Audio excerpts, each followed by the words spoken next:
Bonjour à tous, bienvenue à la Maison franco-japonaise.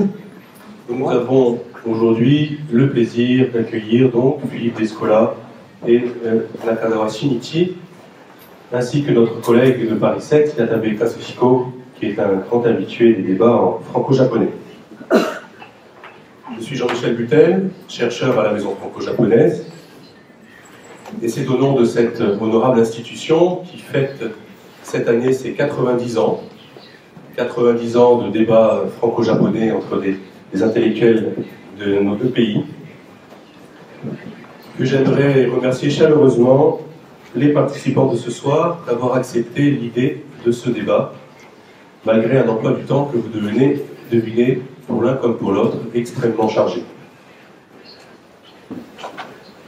Cela fait maintenant un an à peu près que je caresse le projet de créer un cycle de rencontres entre des anthropologues français et des anthropologues japonais, ici. Et que rêver de mieux pour moi que cette rencontre avec M. Descola et M. Nakazawa. Évidemment, l'anthropologie française est bien connue au Japon, et depuis longtemps.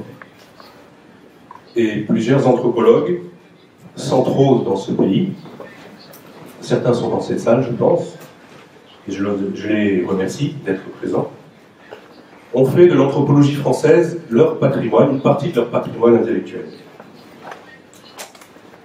Le Japon lui-même a passionné les anthropologues, ou certains anthropologues français, à commencer par Lévi-Strauss évidemment, et nous devons à Kawada Junzo de mieux connaître cet intérêt grâce à cet ouvrage qui a été publié en France en 2011, mais qui vient d'être publié au Japon, je crois, c'est en juillet 2014, donc L'autre face de la Lune, écrit sur le Japon.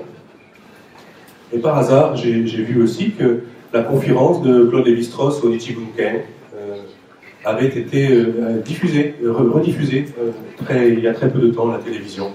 Je suis tombé dessus par hasard, ça m'a fait un drôle d'effet, et c'est très agréable de l'entendre. Il a fallu un désir tout particulier, c'est celui du professeur Nakazawa, de vouloir débattre avec M. Descola pour que cette rencontre soit possible. Et donc je remercie le professeur Nakazawa pour l'énergie qu'il a engagée afin que nous soyons là ce soir, pour l'énergie qu'il a engagée également pour que ce débat ait des suites, puisque je crois que les échanges que nous aurons ce soir seront retranscrits d'abord en japonais et publiés dans la revue Gendai Shiso, si tout va bien, dans le numéro de janvier déjà. Donc c'est un grand plaisir. Et encore une fois, on voit combien au Japon on peut travailler vite et bien. Et puis je crois aussi qu'on va essayer de traduire la conférence, la leçon inaugurale du professeur Descola au Collège de France, si M. Yatabe ne meurt pas sous la charge, puisque c'est lui qui s'en chargera. Donc ce débat vraiment aura des suites et vous pourrez en avoir des preuves et un souvenir. Je ne peux que vous engager bien sûr à vous procurer ce numéro de Gendai Shiso, qui sera, si j'ai bien compris, autour évidemment du rapport de l'homme à la nature. J'ai voulu intituler ce cycle de débat anthropologique, dont cette rencontre est la première, du singulier à l'universel. C'est très banal, je vous l'accorde, mais il me semble que cela reste l'un des dynamismes essentiels de l'anthropologie. Et vous verrez d'ailleurs que chacun des deux conférenciers, et à sa manière, de manière différente, évoquera cette tension qu'il y a, pas seulement dans l'anthropologie d'ailleurs, entre description d'une réalité singulière et désir de saisir l'universel.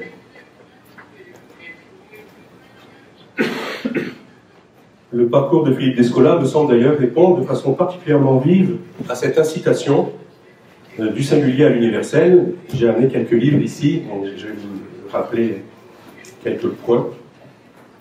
Donc son travail de terrain a été effectué pendant 3 ans, alors d'août ou de septembre, je ne sais pas, ça dépend des sources, 76 à 79, dans la forêt amazonienne, chez les Achuar.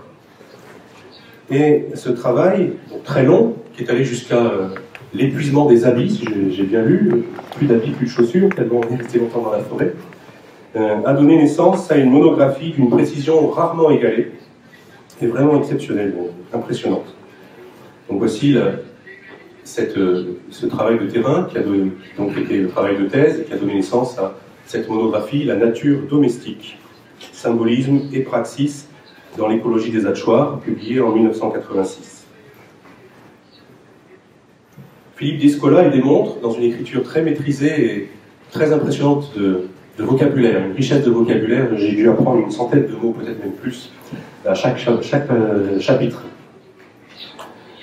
Combien une culture, celle des Hachoirs donc, est finalement bien moins déterminée par le milieu, par le matériel, par les conditions matérielles et naturelles de son environnement, que ce que l'on pensait, et que ce que l'on pense souvent, d'ailleurs en Asie je crois, puisque le déterminisme reste un réflexe assez fréquent.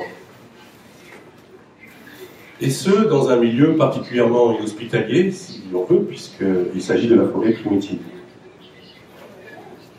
Il me semble que ce livre démontrait bien qu'il n'y avait pas de déterminisme matériel, finalement, mais un jeu entre les représentations, le milieu, et toujours des choix délibérés dans les moyens de production, dans les choix des moyens de subsistance.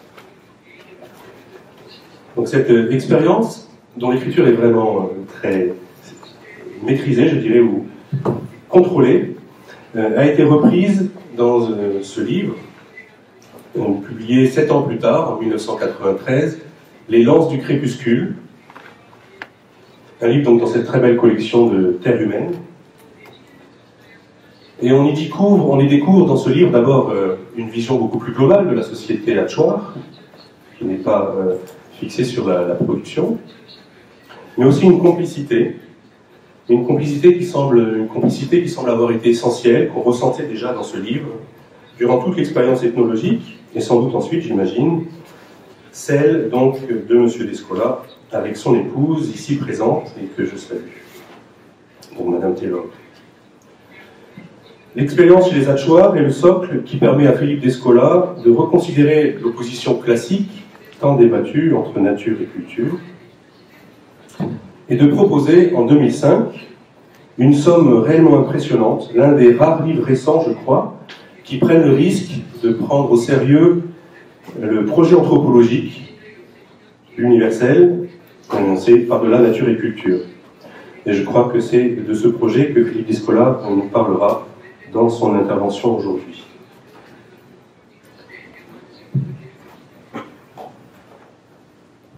Donc voilà comment ce débat va s'organiser. Je vais tout d'abord je vais laisser monsieur Descola nous présenter dans un texte qui est très synthétique, à la fois comment l'anthropologie peut saisir l'universel et comment il a monté son projet et organisé finalement le squelette de ce livre.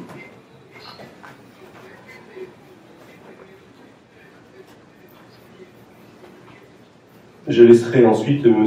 Yatabe présenter le professeur Nakazawa, qui n'a certes pas besoin d'être présenté au Japon, mais peut-être que sa présentation nous permettra de mieux comprendre en quoi le dialogue de ce soir est motivé entre deux personnes qui ont des expériences proches.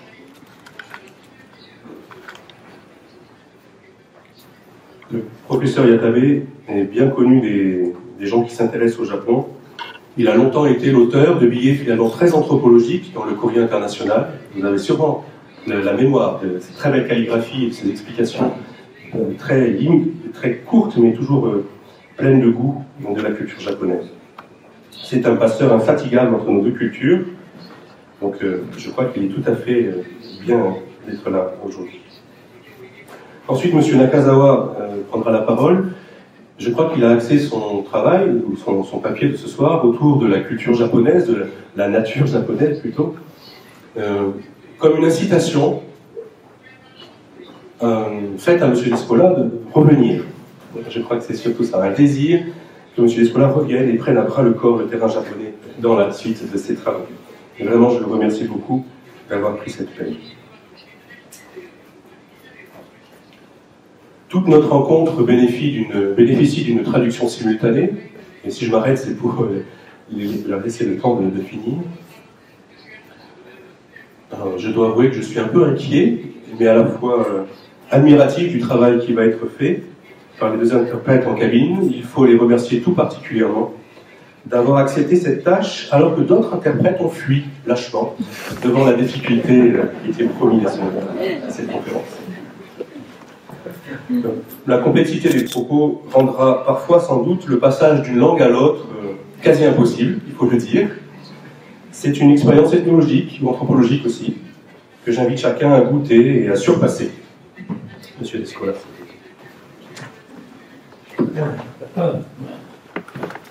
Je voudrais d'abord remercier Monsieur Christophe Marquet et Monsieur Jean-Michel Butel de me donner l'hospitalité à la Maison franco-japonaise pour cette présentation de thèmes anthropologiques et au professeur Nakazawa aussi d'avoir accepté de se prêter à ce dialogue entre nous sur ce thème au fond, j'ai intitulé ma conférence Anthropologie et philosophie, mais comme Jean-Michel Butel vient de le dire, il s'agit véritablement du problème du passage du particulier, non pas à l'universel, mais au général. L'universel, c'est encore une autre affaire. Peut-être on aura l'occasion d'y revenir dans la discussion. Alors, je vais commencer par une anecdote. Il y a quelques années, Anne-Christine Taylor et moi-même avions édité un numéro spécial de la revue française d'anthropologie, L'Homme, sur l'Amazonie. Et dans la présentation de ce numéro spécial, nous avions écrit « Le structuralisme marche bien en Amazonie car les autochtones paraissent spontanément structuralistes ». En effet, il nous semblait, et je crois qu'il nous semble encore, que la propension de la pensée amérindienne à prendre appui sur les propriétés concrètes des choses pour établir des relations abstraites rencontrait des caractéristiques de l'analyse structurale, et notamment cette aptitude de l'anthropologie structurale à faire émerger des agencements complexes à partir de l'enchâssement de qualités secondes, terme philosophique, glanés à la surface des phénomènes. Et nous avions fait l'hypothèse que cette propension de la pensée structuraliste, de la pensée de Lévi-Strauss, avait pu, à travers l'expérience ethnographique de Lévi-Strauss au Brésil, constituer l'une des sources d'inspiration de son anthropologie. Alors, évidemment, nous avions soumis ce texte à Claude Lévi-Strauss, et je le rencontre dans un couloir quelques temps après, il me dit « Là, vous y êtes allé un peu fort ». Et au fond, la discussion de ce soir, la conférence de ce soir, va essayer de tirer les conséquences ou les leçons de cette réponse. Au fond, la remarque, ou la question plus exactement que la remarque de Lévi-Strauss appelle, est à peu près la suivante. Lorsque un anthropologue analyse une pensée autochtone, indigène, et qu'il s'efforce d'en rendre compte, quelle part doit-on faire entre plusieurs facteurs? D'abord, les informations dont il dispose, à savoir des énoncés et des actions souvent déconnectées les uns des autres. Ensuite, les affinités qu'il ou elle éprouve ou pressent entre le style discursif, le type de discours, le type de comportement qu'il observe et les modes de conceptualisation qui lui sont familiers. Et enfin, le degré plus ou moins grand de réflexivité qui affecte les propositions sur lesquelles il prend appui. Je reviendrai dans un moment sur ce terme un peu mystérieux de pensée indigène. Qu'est-ce que c'est qu'une pensée indigène? Mais je voudrais maintenant plutôt centrer mon propos sur certaines propriétés conceptuelles du discours anthropologique lui-même. Comme beaucoup d'entre vous le savent sans doute, la question prend d'autant plus d'acuité dans un contexte français qu'un grand nombre d'anthropologues, de sociologues, de praticiens des sciences sociales ont d'abord reçu une formation de professeur de philosophie avant de s'engager dans des études empiriques. Et c'est une situation qui tranche sur celle des autres nations anthropologiques. Le parler philosophique nous vient, à nous, anthropologues, spontanément. C'est quelquefois un avantage, c'est quelquefois un inconvénient.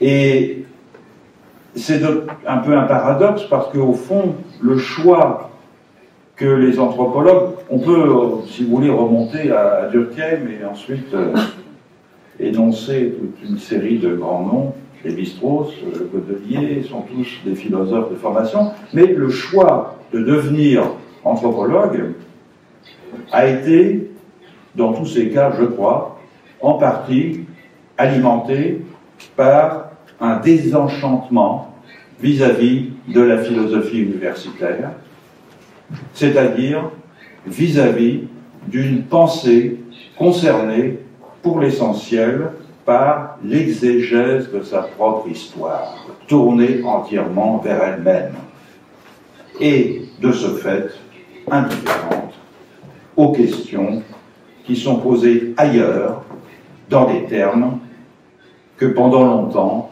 la philosophie n'a pas cherché à comprendre.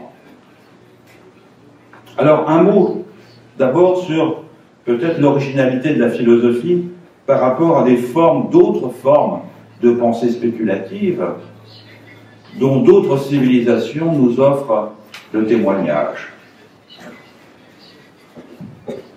Je crois que la philosophie n'est pas tant caractéristique par les objets qu'elle se donne que par un ensemble de traits que l'on ne retrouve combinés nulle part ailleurs, sauf peut-être dans la théologie. Et je ne vais pas rentrer dans les considérations, mais sans doute y a-t-il dans la filiation philosophique une grande part à l'origine de la théologie. Alors, quels sont ces traits? C'est une activité réflexive, elle crée des concepts nouveaux et elle prétend à l'universalité. Question que vous posiez tout à l'heure.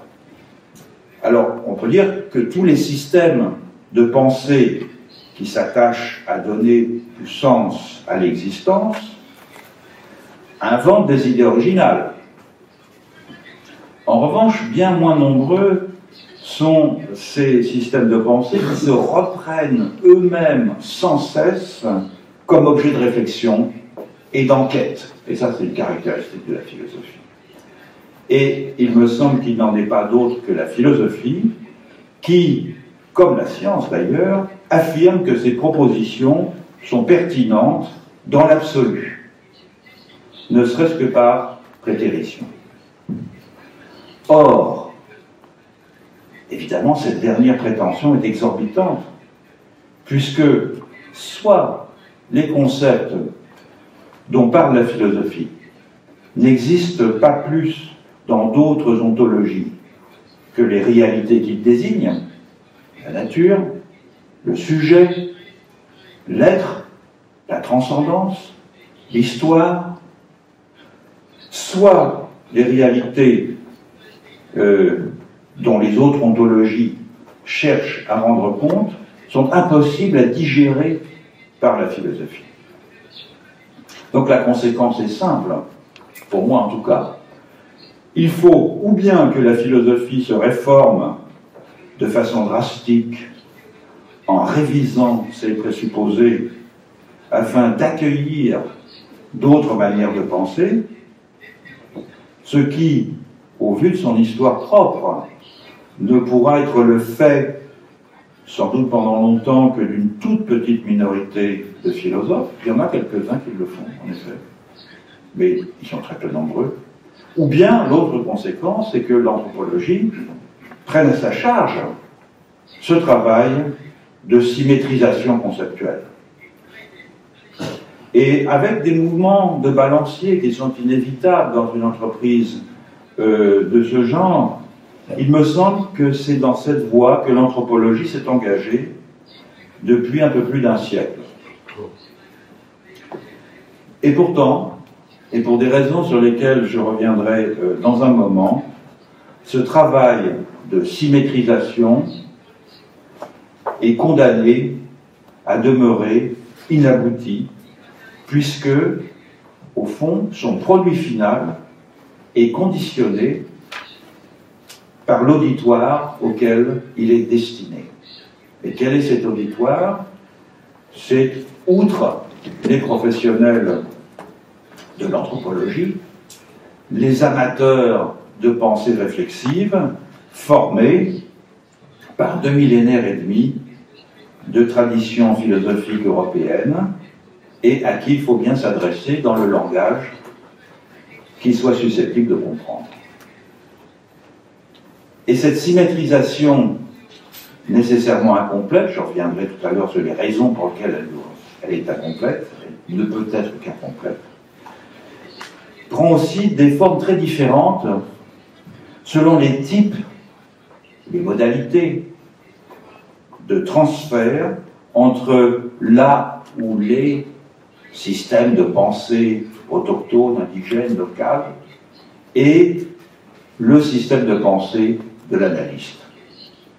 Et je distinguerai 3 principales formes de symétrisation. C'est-à-dire, la symétrisation, c'est la volonté d'avoir une parité entre la pensée locale, la pensée indigène, la pensée autochtone, et la pensée de l'analyste. La plus commune de ces entreprises de symétrisation, c'est aussi la plus ancienne.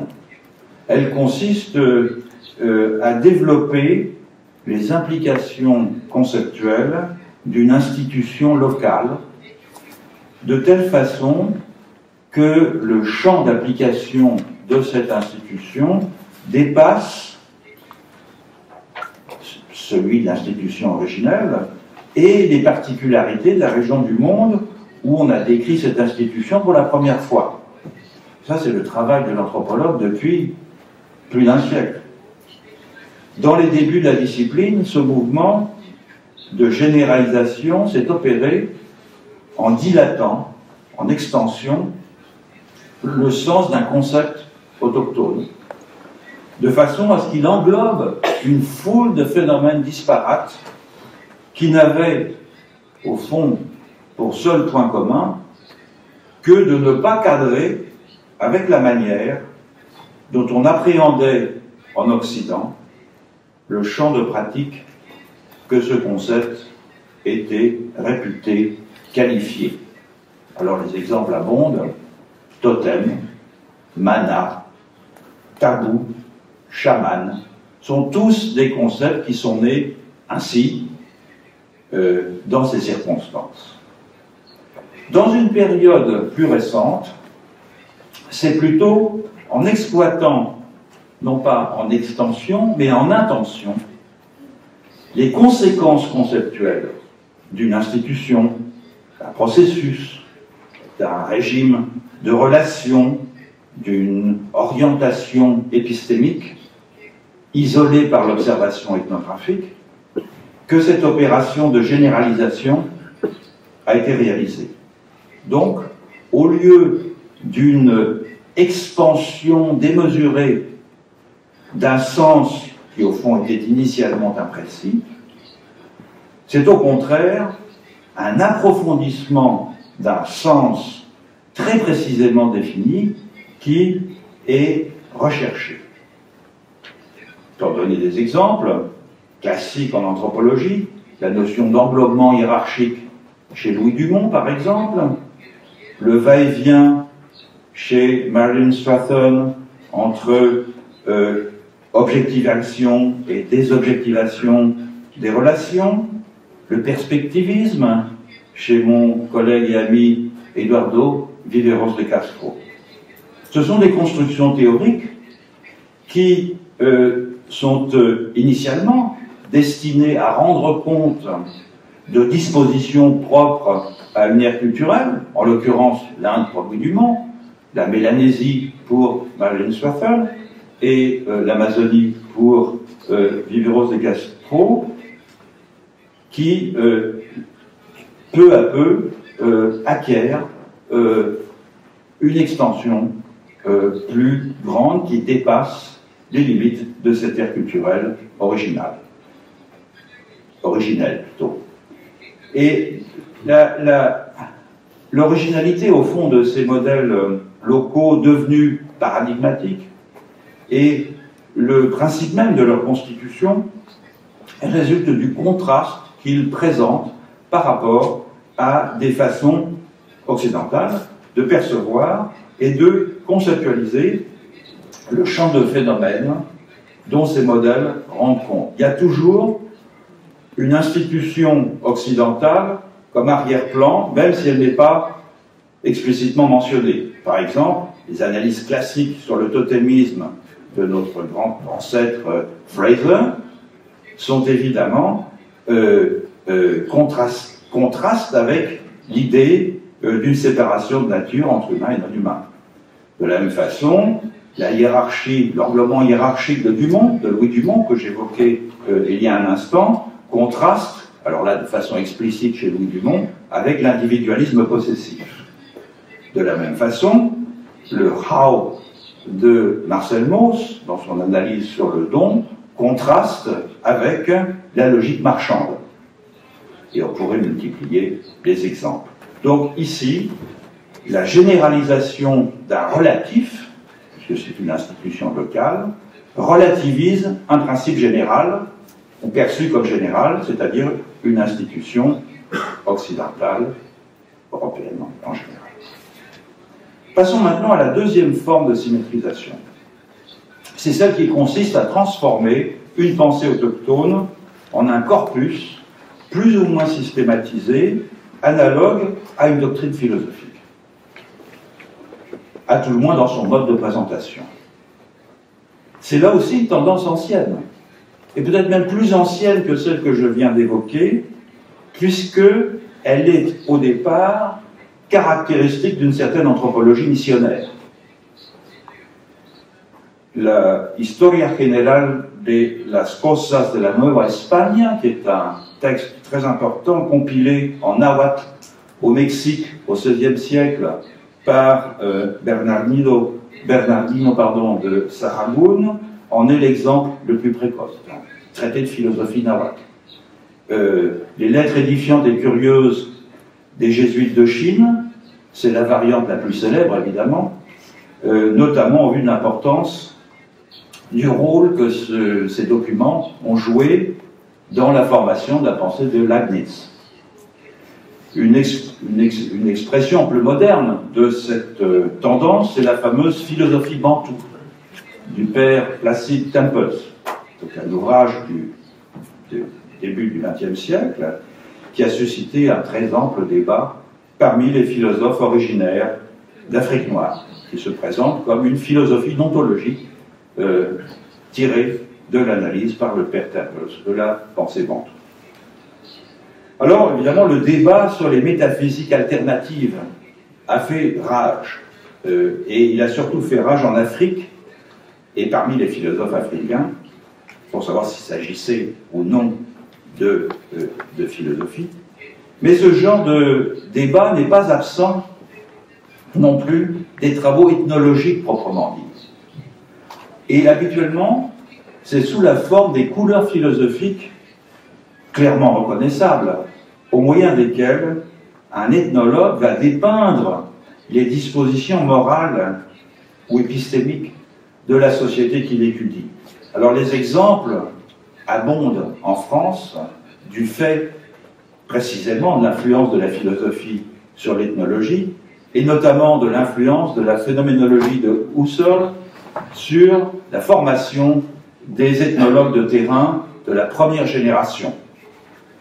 c'est quelquefois une influence directe, je pense par exemple à Maurice Lénart, ethnologue de la Nouvelle-Calédonie, ou c'est une influence plus indirecte, comme c'est le cas chez Marcel Griault, le panafricaniste, mais cette influence, elle a pour effet de proposer un paradigme épistémique qui va à l'encontre du réalisme cognitif dominant dans la philosophie courante, disons, en Europe, et qui semble de ce fait rejoindre des modes de connaissance et de présence au monde que les ethnographes découvraient loin de chez eux. Autrement dit, la phénoménologie offrait un refuge pour penser des modes de présence au monde que d'autres traditions philosophiques ne permettaient pas de rendre, d'expliciter. Mais le problème, c'est que ces essais soient le fait d'auteurs autochtones, formés à la philosophie occidentale, ou qu'ils soient le fait d'anthropologues occidentaux qui tirent les leçons d'une pensée indigène, selon les canons d'expression et d'exposition d'un ouvrage philosophique, il demeure un inconvénient majeur, à savoir qu'il s'agit toujours d'une exégèse qui bouleverse les conditions pragmatiques d'exposition, d'énonciation et d'usage des propositions qui forment la source de cette pensée. Et sans aller jusqu'à dire, comme Paulin Otonji, qui est un philosophe africain, qui écrivait il y a quelques années à propos des ethnophilosophies africaines, précisément, que c'est, je le cite, un simple prétexte pour des disquisitions savantes entre Européens, il faut néanmoins convenir que la symétrisation, dans ce cas, est encore très imparfaite. Troisième forme de symétrisation, qui ne vise ni à généraliser la portée d'un principe local, ni à proposer un contre-modèle philosophique, inspiré d'une pensée indigène, mais à construire une combinatoire rendant compte de tous les états d'un ensemble de phénomènes grâce à la mise en évidence des différences systématiques qui opposent ces éléments. C'est un principe de base de l'analyse structurale. Mais pourquoi c'est une symétrisation? Pourquoi peut-on parler dans ce cas d'une symétrisation? C'est une symétrisation parce que, en bonne logique structurale, la totalisation n'est jamais donnée ab initio, à partir dès l'origine, comme le point de vue à partir duquel l'anthropologue pourrait structurer le monde sous son regard impérial, mais cette totalisation, elle résulte de l'opération, toujours inachevée, au moyen de laquelle des traits culturels, des normes, des institutions, des qualités sont constituées comme des variantes les unes des autres au sein d'un ensemble qui non seulement pourra être reconfiguré autrement si d'autres éléments sont ajoutés, mais qui n'a d'autre raison d'être, cet ensemble, que de subsumer les variations dont il est théâtre. Bref, ce type de symétrisation, ce troisième type de symétrisation, est entièrement dépendant des multiples propriétés que les gens détectent, ça et là, dans les phénomènes, et il n'exige donc, en matière de perspective surplombante, qu'un peu d'érudition sur la diversité des objets dont on s'occupe, ce qui est, me semble-t-il, la moindre des choses dans une entreprise de savoir. Alors je prendrai un exemple, je m'excuserai de parler de mon travail, qui est l'exemple du groupe de transformation ontologique que j'ai proposé dans Par-delà nature et culture, le livre dont Jean-Michel Butel qu'il évoquait tout à l'heure.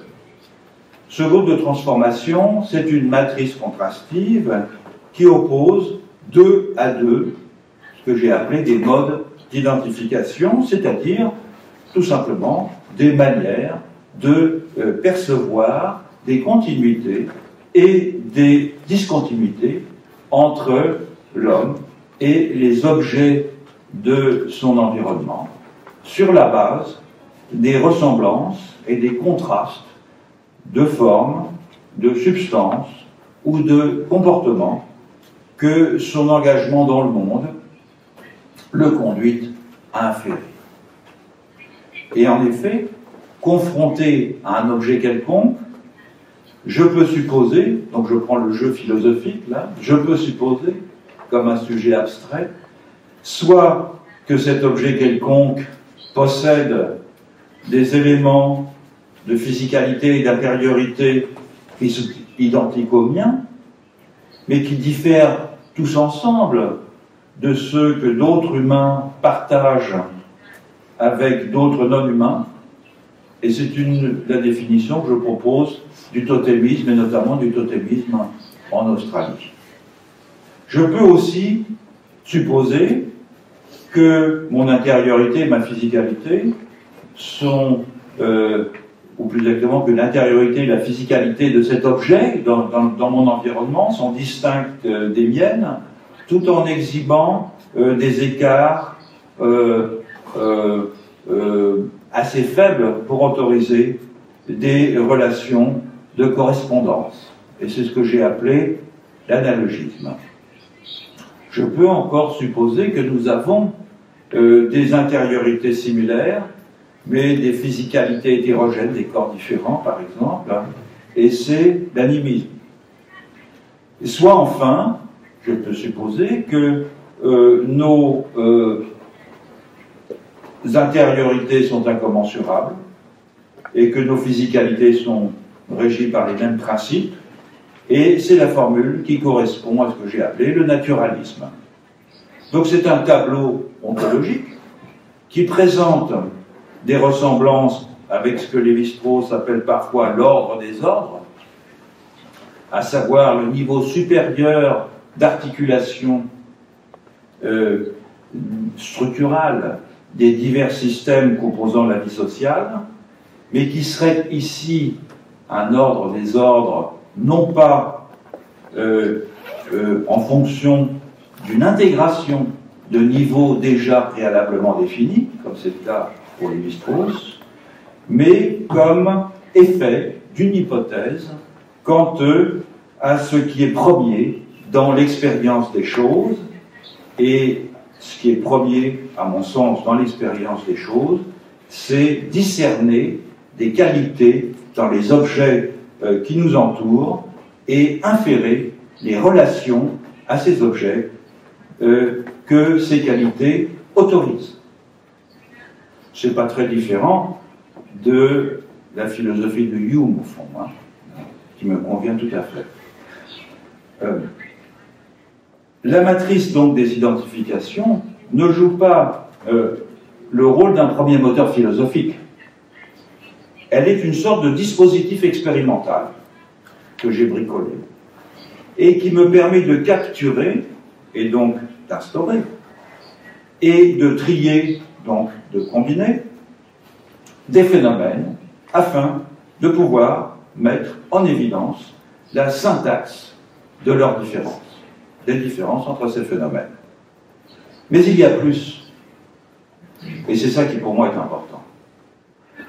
En adoptant ce dispositif, j'ai surtout voulu rester fidèle à ce principe fondamental de l'analyse structurale, qui veut que chaque variante l'ait des autres et non de l'une d'entre elles qui serait privilégiée. Autrement dit, il n'y a aucune variante première. Ce sont toutes des variantes les unes des autres. C'est le principe que Lévi-Strauss a mis en œuvre dans l'analyse de ce qu'il appelle le groupe de transformation. Donc si j'ai placé la matrice des relations ontologiques au premier plan, Aucune des variantes que cette matrice ontologique fait apparaître à son niveau, que je viens de décrire brièvement, l'animisme, le totémisme, le naturalisme et l'analogisme, aucune de ces variantes et aucune des variantes isolables dans d'autres systèmes qui sont des transformations de ces variantes, dans l'ordre sociologique, dans l'ordre épistémique, dans l'ordre cosmologique, dans l'ordre spatio-temporel, etc., n'est dotée d'une quelconque prééminence sur les autres. Et ceci était une exigence que je m'étais fixée dès le départ, afin de produire un modèle d'intelligibilité des faits sociaux et culturels qui reste le plus neutre possible par rapport aux présupposés de ma propre ontologie, le naturalisme. Et c'est pourquoi cette ontologie, le naturalisme, n'est qu'une des variantes, l'une des 4 variantes dans les manières d'objectiver le monde. Alors, le problème, et il y en a un, bien sûr, il n'en demeure pas moins que la combinatoire structurale que je propose est aussi inaboutie que les autres expériences que j'ai présentées auparavant, que les 2 autres manières de symétriser, et pour des raisons différentes cette fois-ci. La raison, c'est qu'elle requiert un savoir général sur les institutions et sur les usages des autres que, pendant longtemps, seul l'Occident a produit. Et cette prétention, et c'est là que l'on passe du général à l'universel, de ce fait, cette façon de symétriser demeure tributaire d'un projet de connaissance singulier, non pas par son ambition universelle, parce que nombreux ont été par ailleurs dans le monde des systèmes de connaissances qui ont prétendu rendre compte de tout, que par l'exigence d'exhaustivité planétaire des données empiriques sur lesquelles il s'appuie. Et au départ, c'est un projet, effectivement, de type européen, mais qui, bien sûr, peut ensuite s'étendre au reste du monde. Alors, je voudrais maintenant revenir, si j'ai encore un peu... je voudrais revenir sur ces 3 façons de symétriser le savoir sur l'autre, en examinant la façon dont chacune de ces façons suppose des types de bifurcation différents à partir des propos que l'ethnographe entend lorsqu'il est sur le terrain et des actions dont il est le témoin.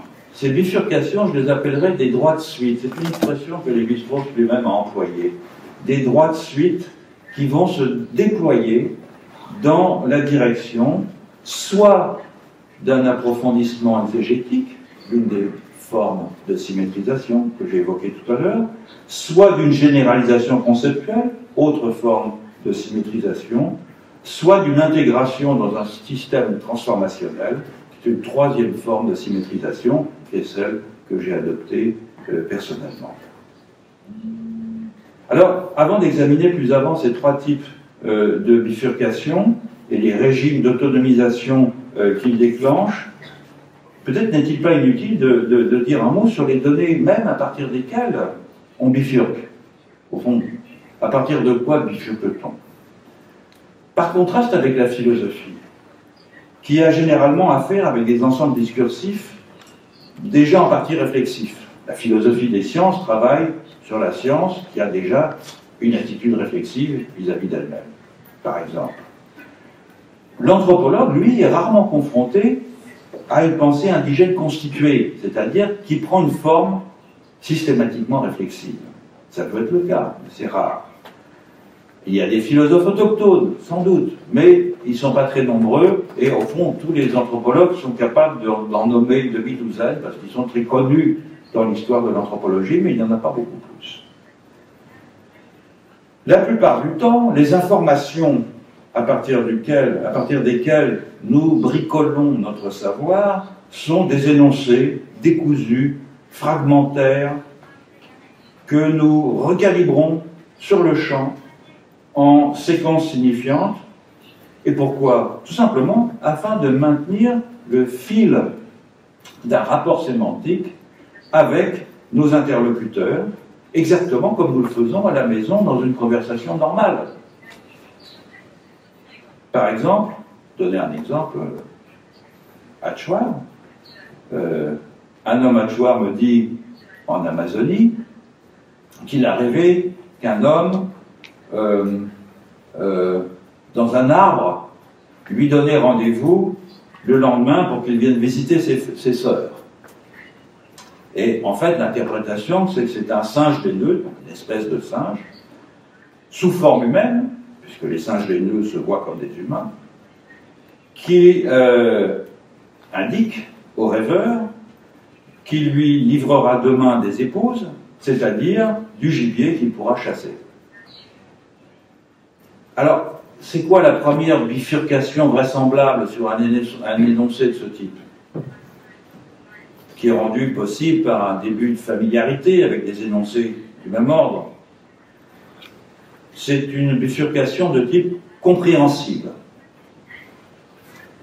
pour employer un terme qui est un peu tombé en désuétude.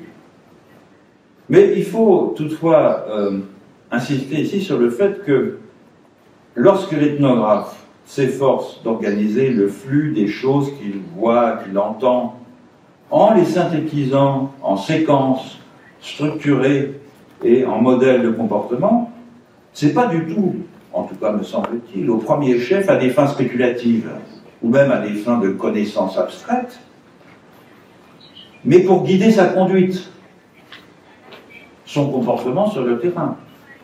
La compréhension, elle a d'abord une fonction pratique, car le travail ethnographique, c'est un processus consenti, accepté, de socialisation et d'apprentissage qui façonne dans son corps, dans sa conduite, dans ses jugements, l'observateur immergé dans une communauté de pratique.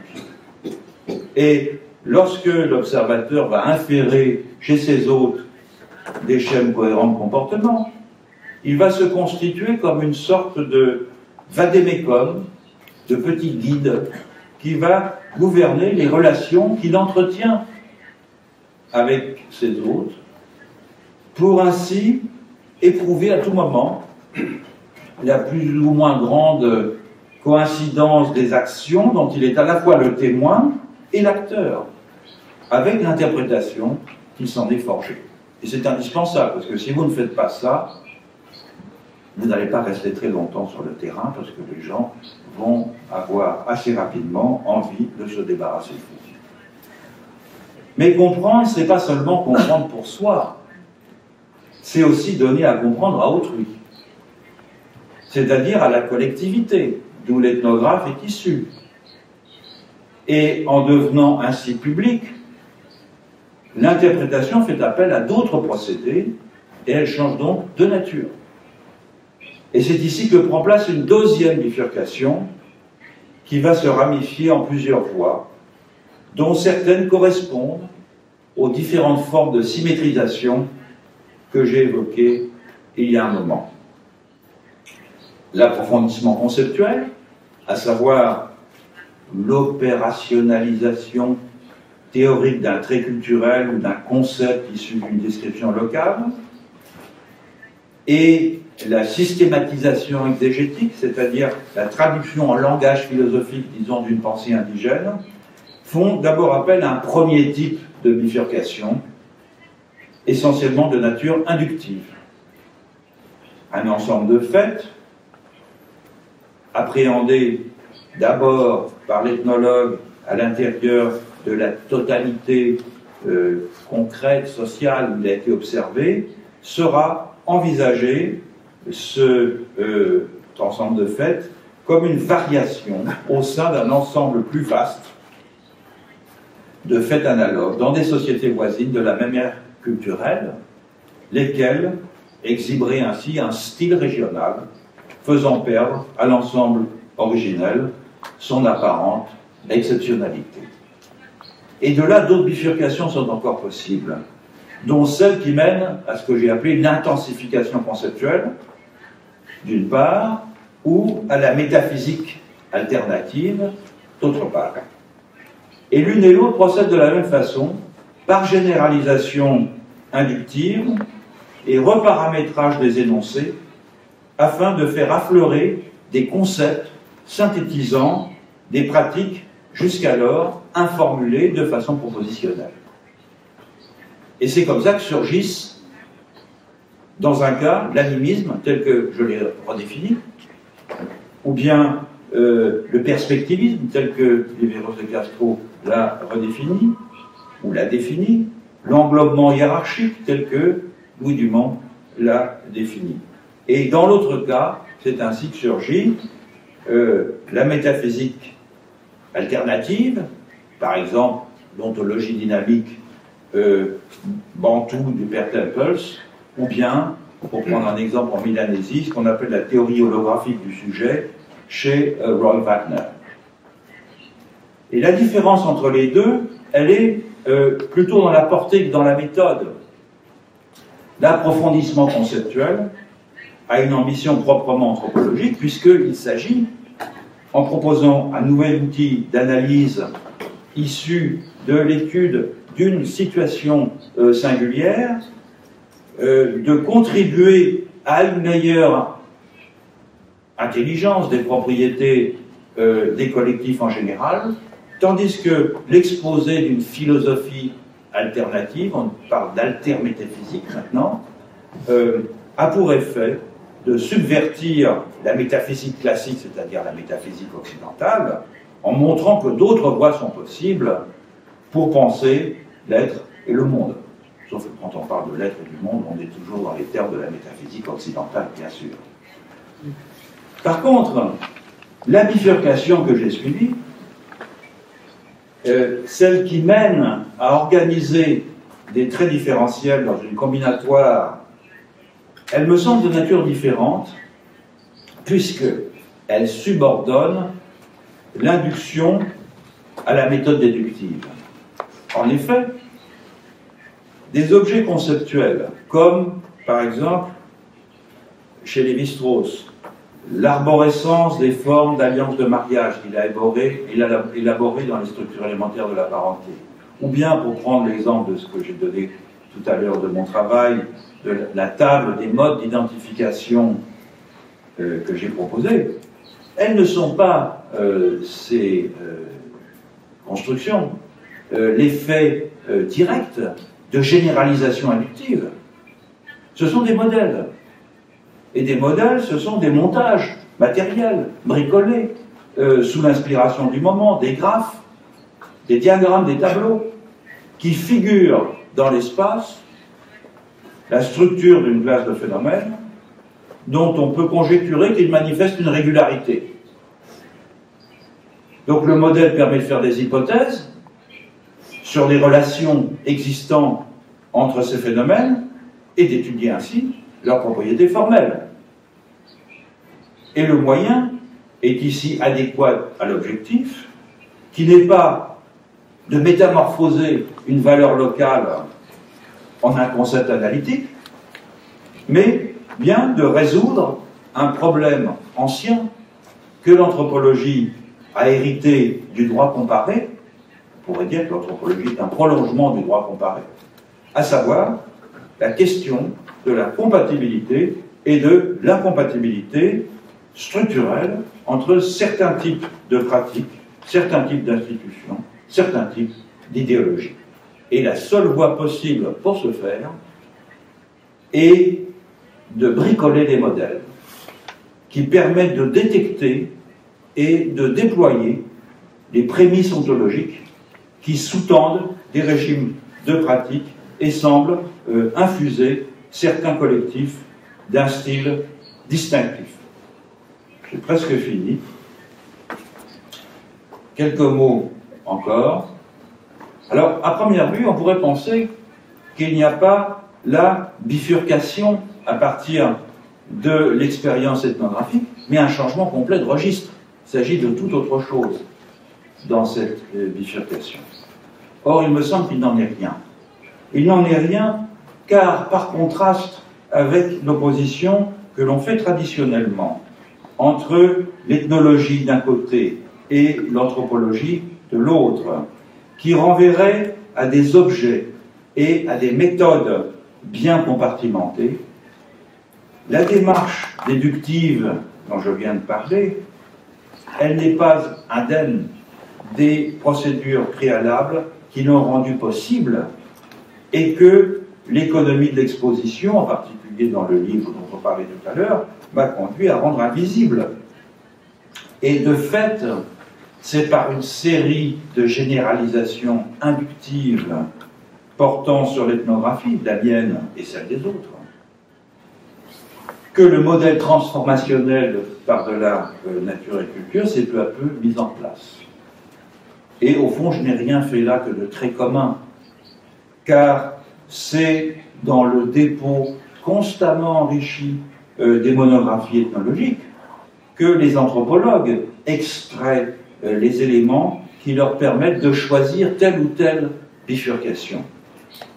Et ils le font avec un savoir-faire qui est d'autant plus difficile à formaliser qu'il s'appuie sur la maîtrise partagée d'un autre savoir-faire qui est celui de l'enquête de terrain, qui nous rend, anthropologues, de ce fait, immédiatement familiers des procédures rarement explicitées du mouvement d'objectivation au moyen desquels d'autres anthropologues ont recueilli, ont filtré, ont présenté des données ethnographiques. Donc, comment ils ont opéré leur petite bifurcation.